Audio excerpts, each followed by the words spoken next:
Norman Felki ma hian chandam na hlamoi sa in ti hian request ha nge la hi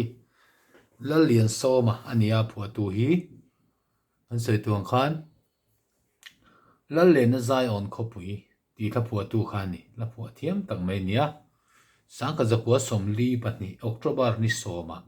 kang mun khuwa apiang ani chandam na la moi sa in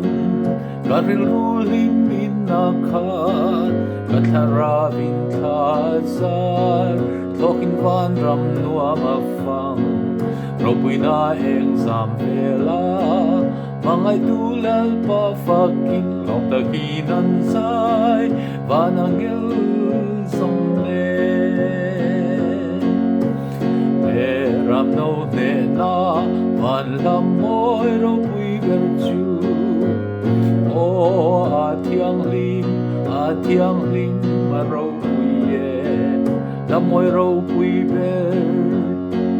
van la thar moi chu sa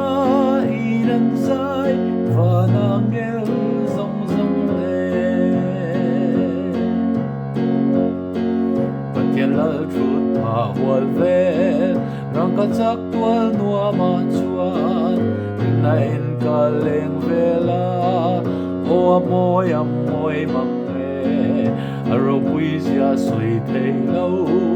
chandam na lam moi sai im takin nan sai van angel zong le beram no ne na van lam moi ro pui ber chu o athiang lim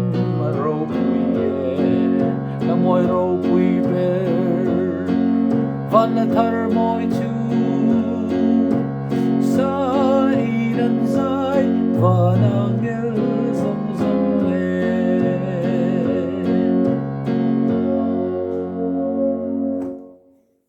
athunan kanan sak dan kha adik chia lawa bit ne nian athiang lim ro pui la moi ro pui be van la thar moi chu sa inan sai van angel zong zong le ka tiang deuh khan sak tu ra ni mi tu tok le phot mai